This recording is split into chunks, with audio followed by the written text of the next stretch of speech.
Welcome back to another episode of What If Naruto Had the One Tails. In the last episode, we saw all the events that took place on Naruto's birth, how the One Tails was sealed inside of Naruto, and how the Nine Tails escaped capture. We then saw Naruto as a natural knife for Fuin Jutsu and met his new instructor. How will all of this play out? Let's find out in this week's episode of What If. Naruto looks up confused. He gets the vibe from this Kunoichi that she's really not looking forward to this. Naruto stands up, shutting his eyes and doing his infamous Naruto face. "You don't look very strong. Can you really teach me anything?" The Kunoichi laughs before looking down at Naruto, smiling at him. "I bet I'm a lot stronger than you realize, kid. The name's Furuya Akuma. What's your name?" Naruto still hasn't really formed an opinion on his new quote-unquote instructor. One moment she seems tired and annoyed, and the next she's laughing and smiling. But oh well. Naruto stands up and smiles. "The name is Naruto Uzumaki, and I'm going to be the next Hokage." "The next Hokage, huh? Well, stick with me, kid, and let's see what we can do. We can't really do much here, so why don't we head to the training ground and get started? The Hokages didn't get strong by standing and talking, right?" Naruto eagerly agrees, practically jumping up and down and nodding his head super fast. He finally found someone who can help him. Naruto isn't very good at reading, in fact, he hates reading, so all this time he's had no training whatsoever, but now he has an instructor who can teach him and help him. Furuya and Naruto walk through the village. Furuya has a nonchalant way of walking, with her leaning back a little, facing more towards the sky. Now Naruto, on the other hand, keeps his head down. He has come to the conclusion that his instructor doesn't know him like everyone else. If they start hating on him and calling him names in front of her, she might recognize what they see in him. And of course, the villagers still remember Naruto. How could they forget? But everyone remembers him for what they think he truly is, a monster. And unfortunately for Naruto, keeping his head down doesn't really work. His blonde hair and bright orange jacket make him stand out way too much.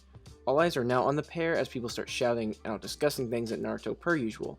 We see a shop owner grab a rock and throw it at Naruto, only for Furuya to reach back, catch it, and throw it right back into the shopkeeper's face and keep on walking. All the other villagers in the area quiet down. This lady is not someone you want to mess with. Naruto looks up at Furuya in utter shock. Another person just stood up for him. It's not like some adults who have pretended to get along with him but look the other way when he needs help. She actually just stood up for him. Naruto can't help but smile, lift his head, acting all goofy like he doesn't have a care in the world.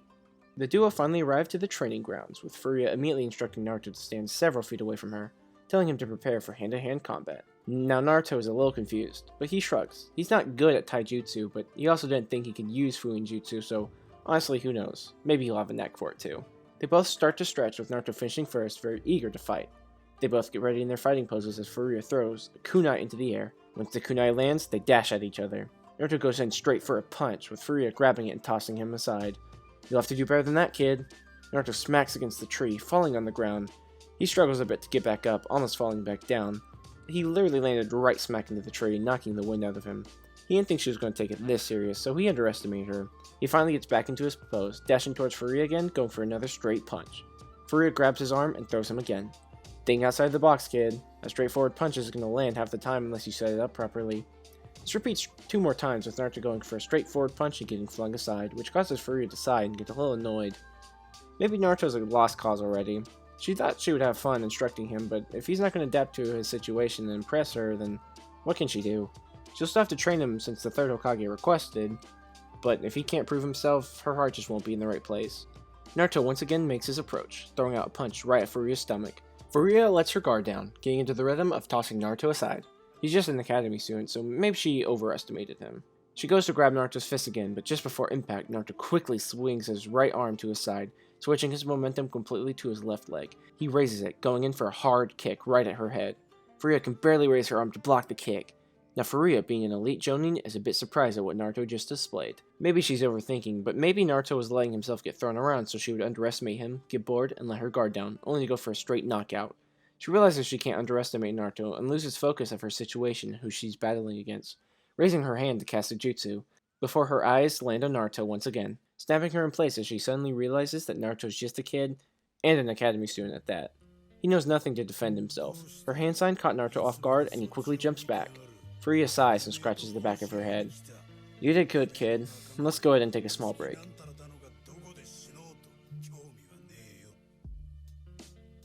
Naruto and Furuya sit on a nearby stump, with Furuya striking the conversation up first.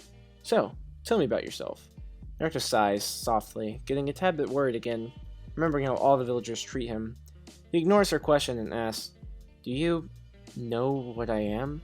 Furuya closes her eyes and smiles. Naruto has already proved himself to her. She thinks for a moment before looking over at him. Yes, I know you are, Naruto Uzumaki.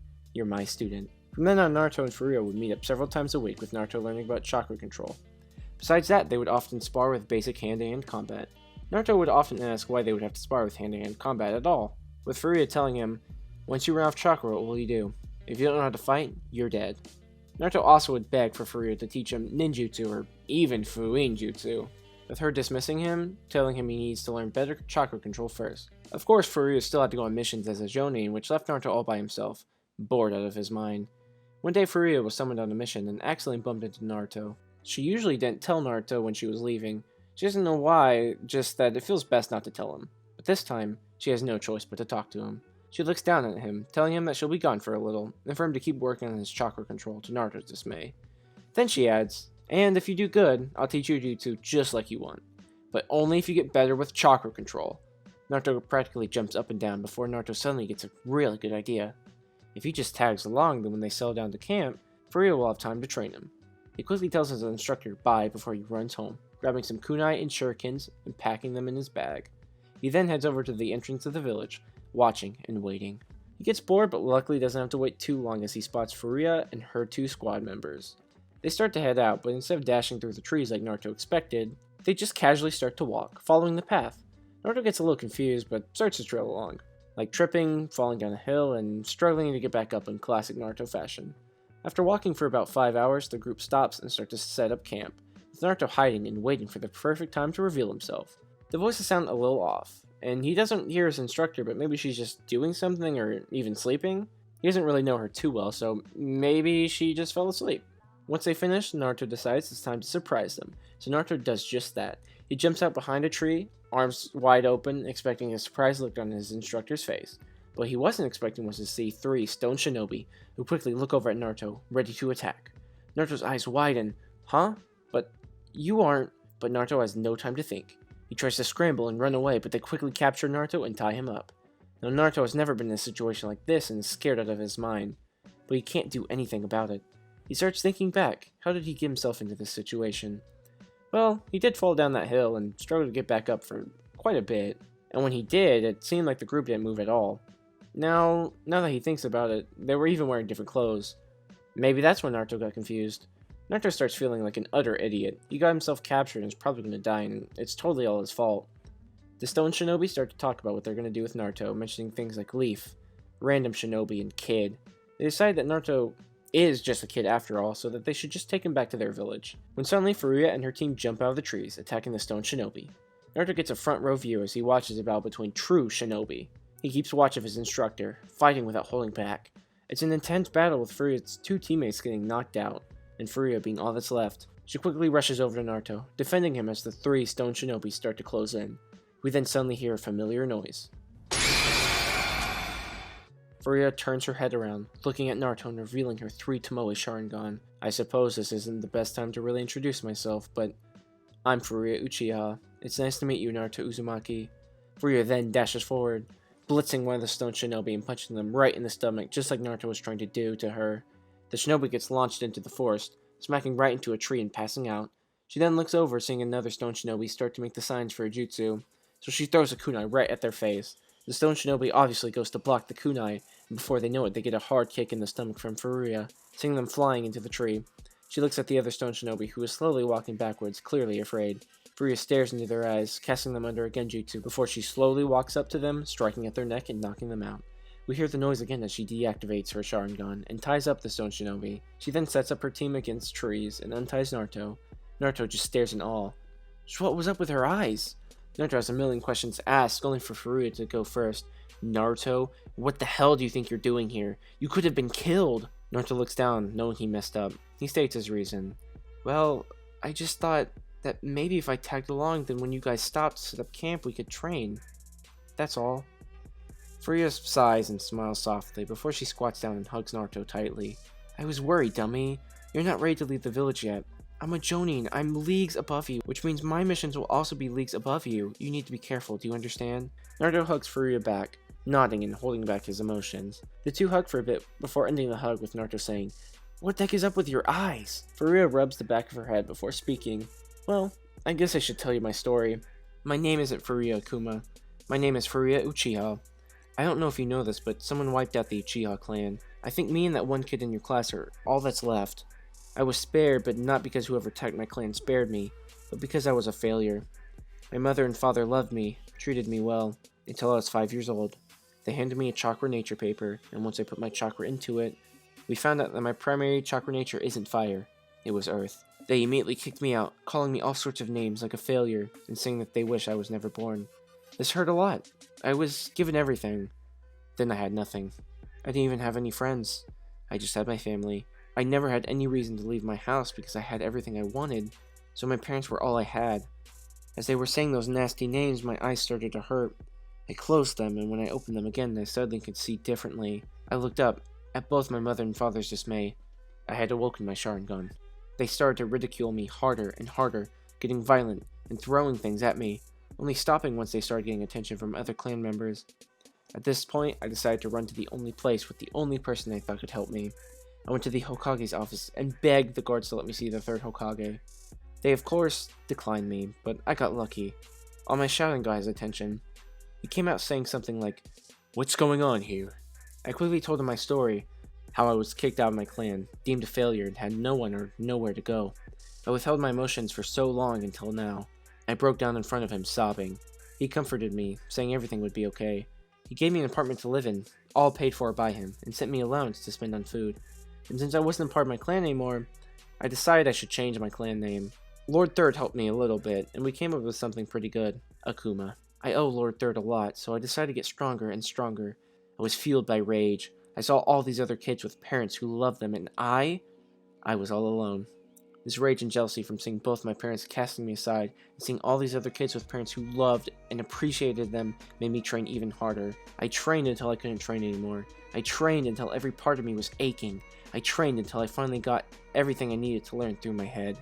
All while in the back of my mind I focused on my goal, to pay back my debt to Lord Third and therefore the village.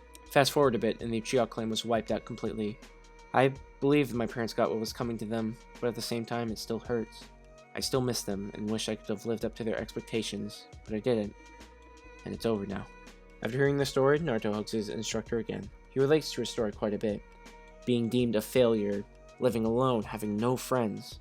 They're almost the same in most aspects. Furuya hugs Naruto close, saying, "It's alright, but listen, this is important. You must never tell anyone this secret. Ever. This must be something you take to your grave, understand? If who I really am gets leaked, I could be killed." Naruto nods and looks at Furuya. He suddenly starts to tell his story. Born with no one, no family, friends, he was always alone, always hated, and forced to live by himself without ever knowing why. This causes the two of them to bond over their similarities. Naruto can't help but have this feeling. He thinks to himself, this must be what having a big sister is like. Before the knocked out Leaf Shinobi wake up, interrupting his thought. Furuya gets up and moves away from Naruto, discussing with the shinobi about their situation. They absolutely have to take Naruto back. What should they do with the stone shinobi? One of the team members of Furuya suggests killing them, with Furuya immediately shutting them down. They were only doing what they needed to. Didn't you hear? They were going to take Naruto to the village, not kill him. Take him to their village. We only have that to go off, so I say we should believe that they're good people and let them go. This is a lesson that Naruto takes to heart immediately. These other shinobi are just doing what they must. He looks at the stone shinobi and feels thankful. Maybe when he got to their village they would kill him off, but if anything he wants to listen to what his instructor said and believe in the good. So the squad untie the stone shinobi and quickly head back, not wanting the shinobi to follow them. Yes, it's very late and they should camp, but Naruto's safety is what matters most.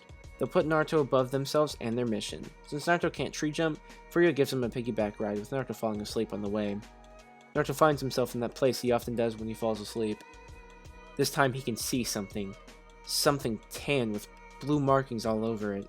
This something is massive, but Naruto can't make out what it is. This must be where that voice Naruto hears is coming from. The voice suddenly says, "So, the brats formed a bond. Interesting. Very interesting." He then can hear the voice laugh before completely falling asleep. Once Naruto wakes up, he's back in his apartment with a note on his dresser from Furuya, telling him to rest up and that tomorrow she'll finally teach him his first jutsu. So, that's going to wrap it up for this part. Hopefully you guys can understand how I'm going to be doing things. I'm going to be adding and changing arcs. This isn't really a big arc, kind of like a whole side thing, but I felt it would be fun to explore and really, dive into who Furuya, Naruto's instructor, really is. And of course, the two of them bond, which will then end up leading into other stuff later. And of course, Naruto and Furia learning both of their backstories is going to help them bond. And Naruto finally maybe won't be alone anymore, but you'll just have to see where that leads to. And to be honest, this lasted a lot longer than I thought it would. But in the next part, this is where things will finally kick off. Naruto will graduate and the Zabuza arc will finally start. So I hope you guys are excited. If you like this video, feel free to like, subscribe, and even comment if you wish, and tell me what you thought. If you thought it was bad, tell me what you didn't like. If you liked it, tell me what you liked. I'd love to hear your thoughts and opinions. And with all that said and done, this is ESP Vague, signing off.